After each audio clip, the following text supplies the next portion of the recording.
아멘. 마음이 빈 우리들에게 생명 양식 찬송으로 허락해 주신 하나님을 찬양합니다. 주께서 이 시간에도 여러분과 함께 하시기를 축복합니다. 사랑하는 여러분, 지금 어떤 고민하고 계십니까? 혹시 지난밤에 잠을 잘 못 이루시거나 또 긴 한숨 내쉬면서 기약 없이 그저 고민 반복되는 또 삶의 생기를 잃어가고 있지 않으십니까? 이 하루라도 나를 이렇게 메말라 가게 하는 그 어려운 문제들 빨리 해결되어서 나도 행복이라는 그 말 마음껏 한번 사용해 보고 싶은 그런 마음으로 살고 계시지 않습니까? 우리가 읽은 신명기 7장의 말씀은 이스라엘 백성에게 너희가 가나안 족속을 진멸해야 된다, 이 명령을 주시는 말씀입니다. 이 진멸이라는 말이 다소 좀 어감이 호전적이고 좀 무서운 말이기는 하지만 가나안을 진멸해야 하는 이 어려운 문제가 이스라엘 백성에게는 가나안에 들어가서 살기 위해 반드시 해결해야 할 문제였습니다.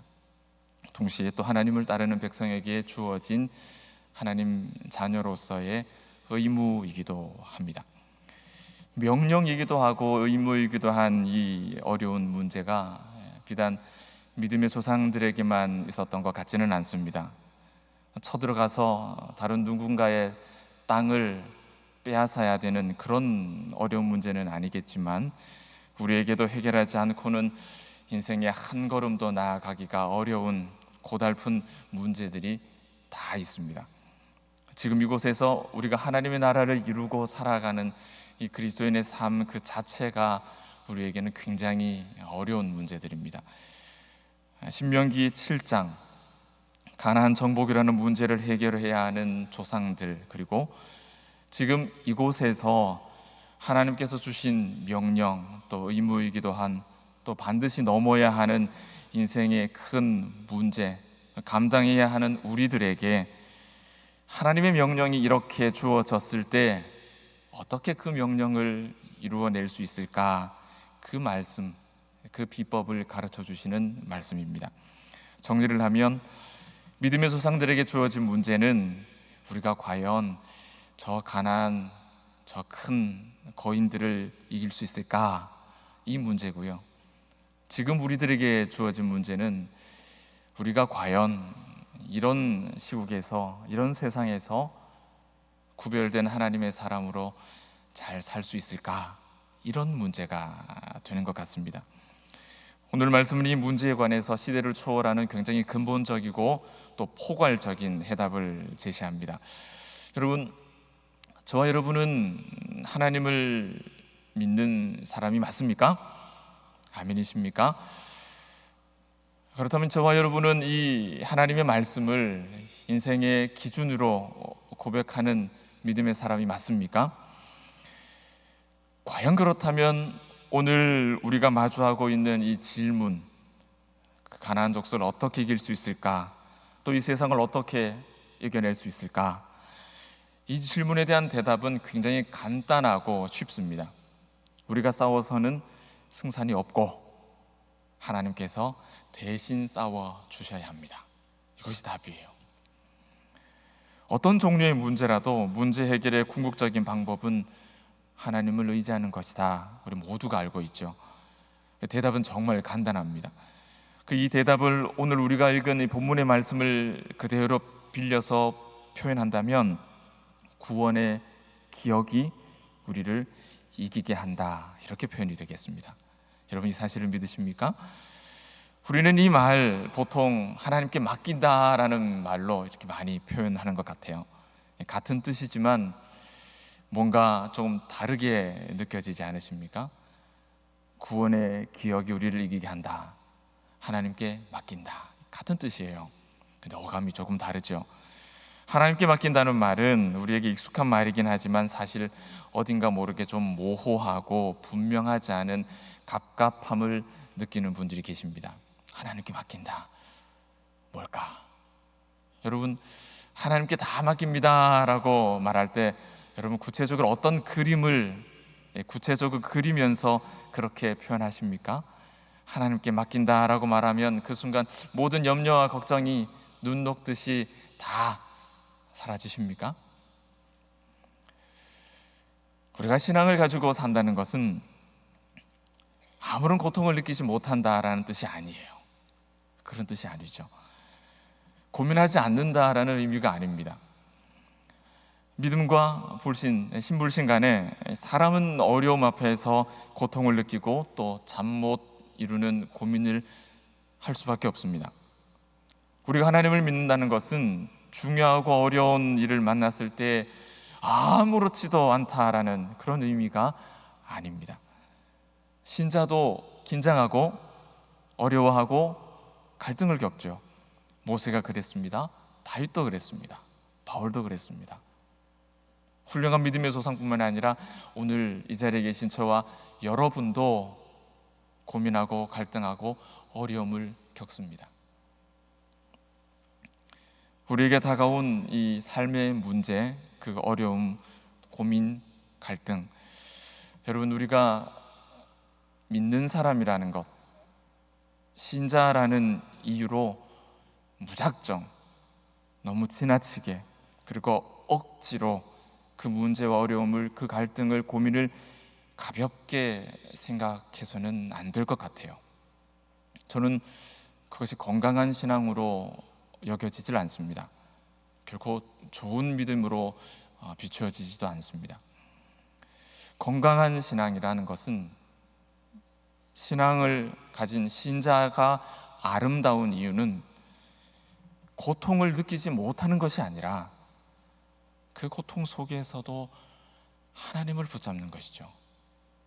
거기에서 신자가 가진 아름다움이 나오는 것이죠. 그러면 우리가 마주한 이 어려움들을 어떻게 극복할 수 있을까요? 이에 대한 대답이 오늘 말씀의 주제가 되겠습니다. 하나님께서 두루뭉술하게 대답해 주지 않으십니다. 모호하게 대답하지 않으십니다. 하나님께서 주시는 구체적인 답이 18절에 나타나 있죠. 그들을 두려워하지 말고 내 하나님 여호와께서 바로와 온 애굽에 행하신 것을 잘 기억하라. 하나님께서 주신 해법은 기억하라는 겁니다. 구원의 기억이 우리를 넉넉히 이기게 한다는 말씀이에요. 여러분, 흔한 믿음의 구호 그렇게 여기지 마십시오.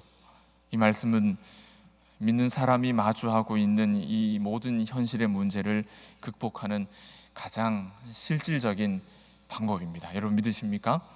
하나님을 기억하는 것이, 하나님의 행하심을 기억하는 것이 이 땅에서 우리가 당한 모든 문제를 해결하는 가장 확실한 실질적인 방법이라는 사실을 여러분 믿으시길 축복합니다. 신자가 어려움을 만났을 때 대하는 구체적인 방법, 문제 해결을 위한 방법들을 소개하는 책, 상담, 내가 할 수 있는 모든 자원들을 끌어모아 보는 것, 모든 방법을 총동원해 보는 것, 여러분 그것이 아니라 이전에 하나님께서 행하셨던 일들을 하나하나 기억하며 노트에 적어보는 거예요. 하나님께서 어떤 일을 행하셨는지, 하나님께서 나에게 어떤 일을 행하셨는지를 기억해 보는 겁니다. 그건 설교에서는 가능하지만 현실성이 없지 않을까? 과연 기억이 도움이 될까 생각할 수 있습니다. 지금 내 상황이 말이 아닌데, 이렇게나 힘든데 하나님이 과거에 나를 구원하셨다는, 내게 베풀어 주신 그 은혜들, 내게 행하신 일들을 기억하는 것이 지금 나에게 무슨 해결책이 될까? 의문이 생길지도 모르겠습니다. 그러나 사랑하는 하나님의 자녀 여러분, 여러분을 찾아오는 이 의문, 그 의심 앞에 단호하게 그렇지 않다라고 대답할 수 있는 중현의 가족들 되시기를 축복합니다. 오늘 말씀은 기억하는 것이 실제로 우리를 어떻게 그 어려움으로부터 우리를 이겨내게 하는지, 우리를 얼마나 강건하게 하는지를 말씀합니다. 그 열쇠는 19절에 있죠. 19절 말씀 속에서 하나님의 중요한 해법 한 가지가 등장을 합니다. 여러분 보이십니까? 바로 그와 같이라는 말이에요. 17절부터 19절까지의 말씀을 잘 보시면 문제의 진행 상황이 잘 나열이 되어 있죠. 17절은 어려움이 어떻게 시작되는가를 보여줍니다. 우리가 어떻게 그 거대한 그 강력한 마징가와 같은 가나안 족속을 쫓아낼 수 있을까? 큰 문제입니다. 큰 문제죠. 이 메뚜기 같은 우리가 어떻게 저 거대한 거인들을 쫓아낼 수 있을까? 이 문제가 시작되었습니다. 18절과 19절의 앞부분은 이 문제에 대한 하나님의 대답입니다. 두 번의 기억하라 라는 말씀이 기록됩니다. 기억하라, 기억하라. 이스라엘 백성은 어떻게 그들을 쫓아낼 수 있을까? 어떻게 연약한 우리가 저 강대한 족속을 이겨낼 수 있을까? 질문했고, 하나님은 과거 내가 너희를 구원했다는 그 사실을 기억하라 대답을 주셨습니다.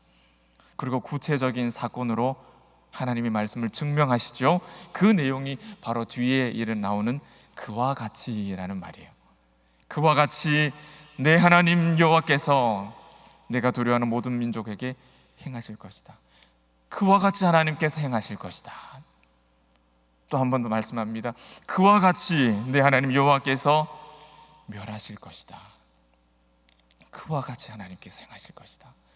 그와 같이 하나님께서 멸하실 것이다. 결국 그와 같이라고 하는 의미가 무엇입니까? 과거를 기억하는 것이 오늘 현재를 해결하는 답이 될 수 있는 이유가 무엇입니까, 여러분?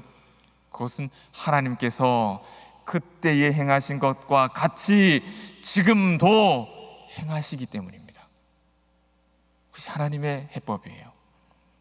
믿음의 조상들이 하나님을 부르던 그 이름, 여러분 그 이름이 입술에서 떠나지 말아야 돼요.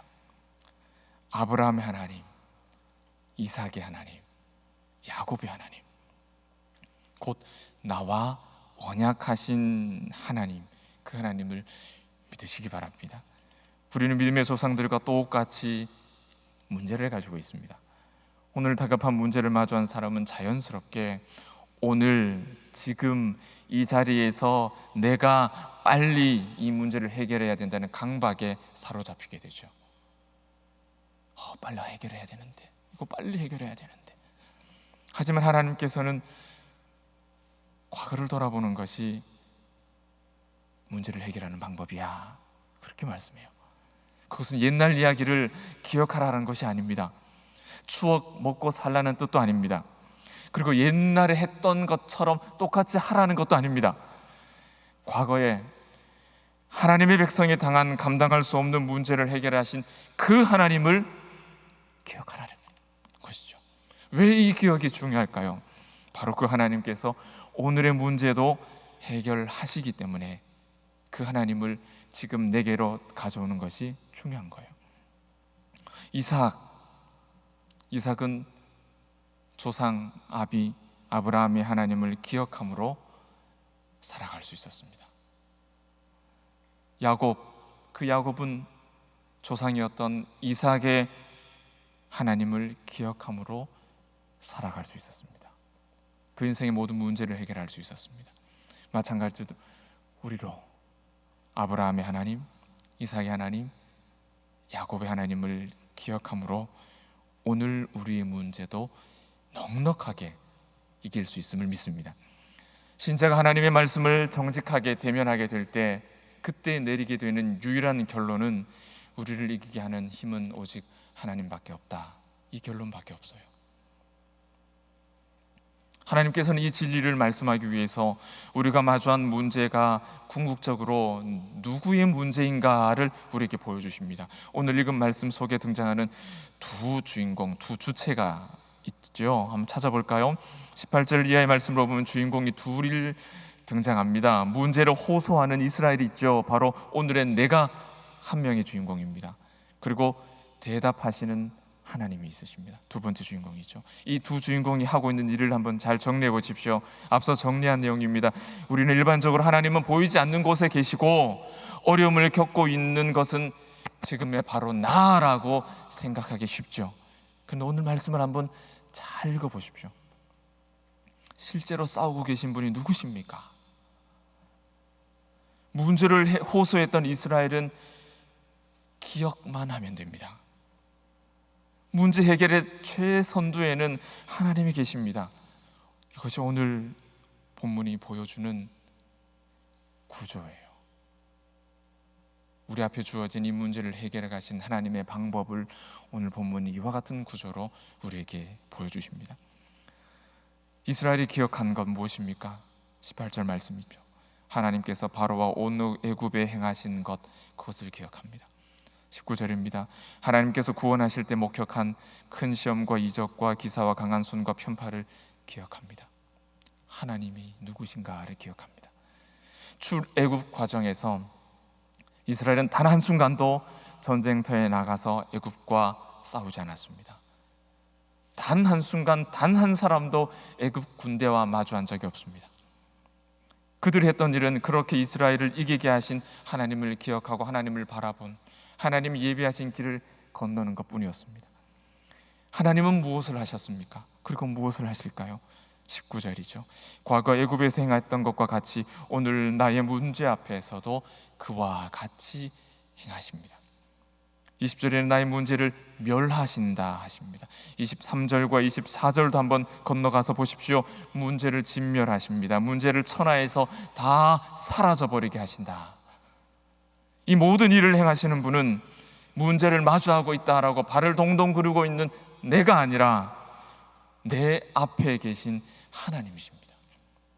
내 앞에 계신 하나님께서 내가 마주하고 있다라고 생각했던 그 문제를 하나님이 친히 해결하고 계신 거예요. 우리가 생각하는 것과는 정반대로 일을 행하시는 분은 여호와 하나님이십니다. 이것이 신자가 믿음으로 사는 방법이에요. 하지만 아직도 우리 중에는 이렇게 질문할 수 있습니다. 가나안 정복 전쟁을 보면 과연 누가 싸운 겁니까? 하나님께서 직접 이 땅에 내려오셔서 가나안 족속과 싸운 겁니까? 아니면 천사가 내려와서 대신 싸워준 겁니까? 아니지 않습니까? 우리가 싸우지 않았습니까? 여러분, 그렇게 말할 수 있죠. 그렇습니다. 실제로 우리는 많은 전쟁을 이스라엘이 직접 했다는 사실을 알고 있죠.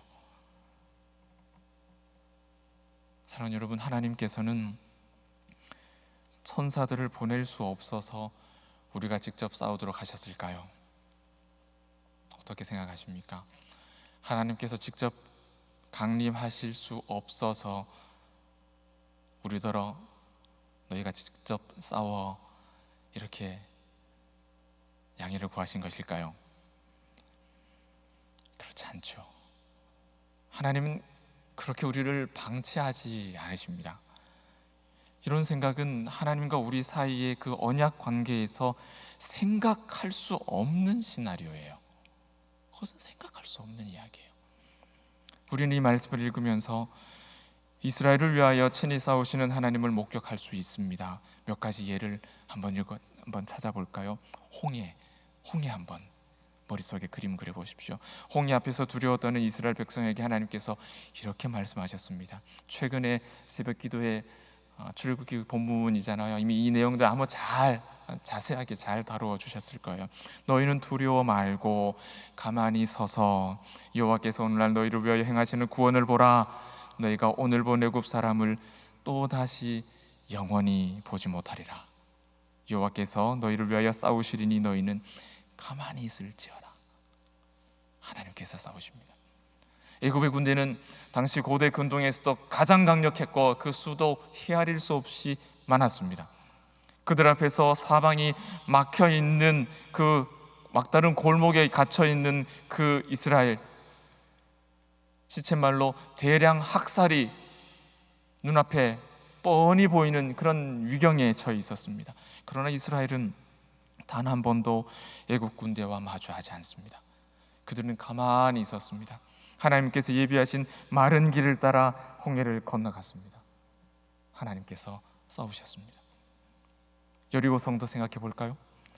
가나안의 관문이자 정복 전쟁의 성격을 상징적으로 보여주는 여리고 전쟁입니다. 이스라엘이 이 천혜의 난공불락 여리고성을 정복하는 과정에서 그들의 손에는 단 한 번도 창과 칼과 활이 들려지지 않았습니다. 하나님께서 싸우셨습니다. 히스기야와 산헤립의 전쟁, 아수르 왕 산헤립이 이스라엘을 쳐들어와서 여호와를 비웃는 편지를 히스기야 왕에게 보냈습니다. 나라의 존립이라고 하는 이 절체절명의 위기를 맞은 히스기야 왕이 그 편지를 들고 하나님의 전에 올라가 그 편지를 펴놓고 하나님께 기도하죠. 그 결과를 열왕기하 19장 35절은 이렇게 기록합니다. 이 밤에 여호와의 사자가 나와서 아수르 진에서 군사 18만 5천을 진지라. 아침에 일찍 일어나 보니 다 송장이 되었더라. 하나님께서 싸우셨습니다. 홍해를 건너는 일, 여리고성을 정복하는 일, 산헤립과의 전쟁, 소개해드린 이 세 가지 사건의 공통점은 이스라엘의 역사 가운데서 나라의 존립을 결정지을 수 있을 만큼 너무나 중요한 결정적인 전투라는 공통점입니다. 하나님께서는 이 결정적인 위기 앞에서 그냥 계시지 않으셨습니다. 친히 싸우셨습니다. 하지만 하나님께서는 모든 싸움을 다 친히 싸우지 않습니다. 생육하고 번성하며 땅을 정복하는 인생의 수많은 여정은 하나님께서 이스라엘에게 친히 맡기셨습니다. 왜 그렇게 하셨을까요? 하나님을 신뢰하는 것과 신앙의 운명론자가 되는 것은 그것은 너무 다른 것이기 때문이에요. 하나님께서는 우리가 모든 일에 하나님께서 행하시는 것임을 깨닫는 것, 그것과 함께 주어진 이 땅의 사명을 최선을 다해서 살기를 원하십니다. 하나님과 청직이죠. 무슨 말인가 하면 하나님께서 싸우시니 나는 아무것도 할 필요가 없어. 왜? 하나님이 다 알아서 하실 거니까. 혹시 여러분 이렇게 생각하시는 것, 그것이 하나님께 맡긴다, 그렇게 이해하고 계시지 않습니까? 아니에요. 그거 아니에요. 내가 치열하게 싸우는 것 같지만 이것은 나의 싸움이 아니라 하나님의 싸움이라는 것을 우리가 알기를 바라시는 거예요. 그렇기 때문에 이스라엘이 직접 싸워야 하는 그 순간은 이와 같은 측면에서 자신의 신앙을 고백하는 순간이기도 합니다. 그 싸움을 통해서 내가 누구에게 속해 있는지, 나의 이 문제가 누구에게 속해 있는지, 이 싸움의 결과가 누구에게 속해 있는지를 고백하게 되는 그 순간입니다. 우리 자신이 직접 감당해야 하는 인생의 문제가 있습니다. 그럼에도 이 싸움이 여호와께 속해 있음을 알고 싸우는 것, 인식하고 싸우는 것이 바로 신앙 고백입니다. 이것이 교리적으로 세례를 받는 것이고, 세례를 받고 그리스도인으로 사는 것이고, 그리스도의 남은 고난에 동참하는 것입니다. 사랑하는 여러분, 왜 하나님께서 우리를 위해 싸우시는지 그 이유가 무엇일까요? 신명기 7장 14절, 15절, 그리고 7절과 8절, 이 말씀들을 이렇게 연결해서 읽어보면 하나님께서 저와 여러분을 위해 싸우시는 이유가 그림자처럼 어렴풋이 조금 보여집니다. 14절과 15절에서 하나님께서는 너희는 나에게 애굽과는 조금 다른 존재야, 그렇게 말씀하세요. 7절을 보십시오. 여기에는 우리의 무능력하고 보잘것없음이 잘 나타나 있죠. 그리고 8절에는 하나님께서 이런 우리를 왜 애굽과는 다른 은혜를 베푸시는지 그 이유가 단편적으로 소개되어 있습니다. 언약입니다. 그렇지만 이것으로 우리의 이해가 충분하지 않죠. 우리는 하나님께서 왜 우리를 위해서 이와 같이 친히 싸우시는지 그 근본적인 이유를 정확하게 다 알 수가 없어요.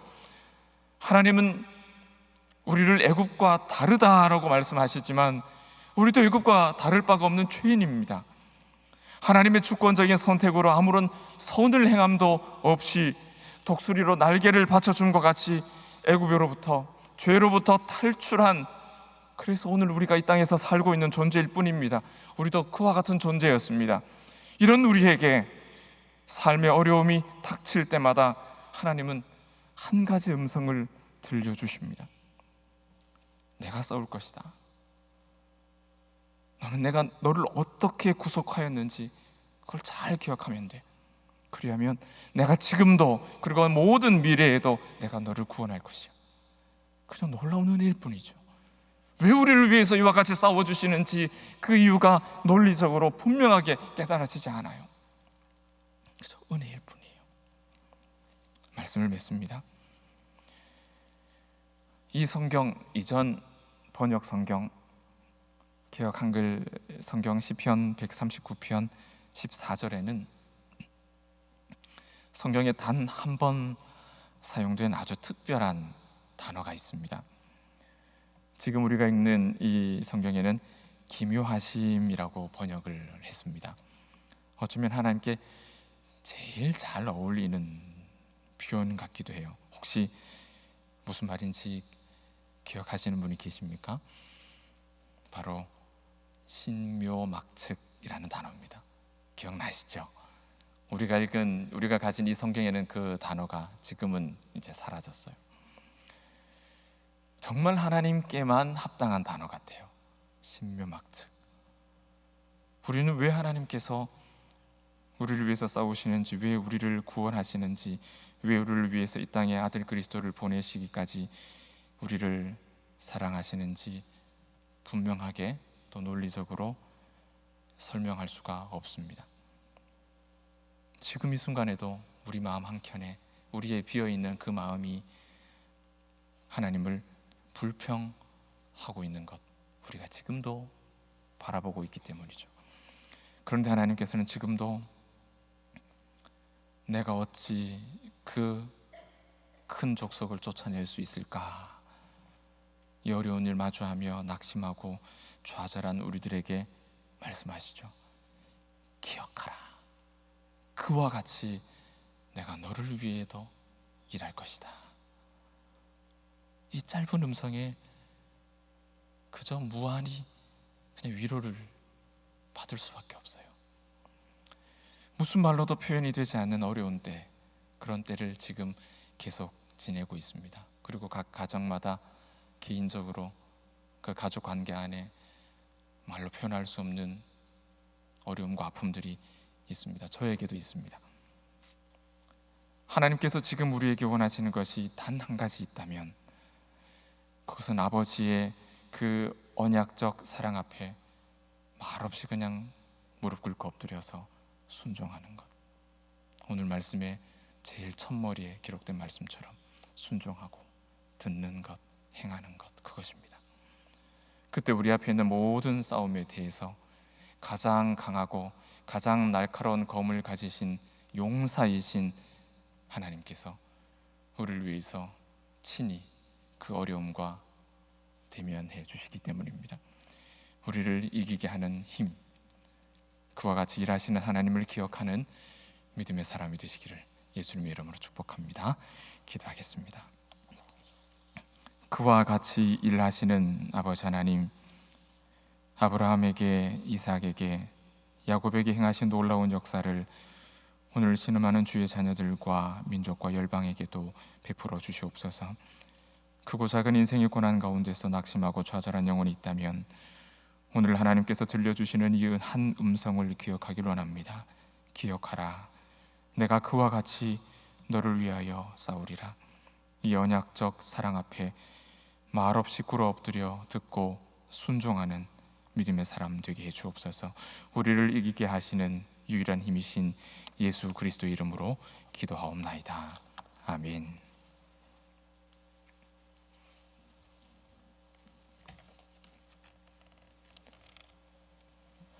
이제 다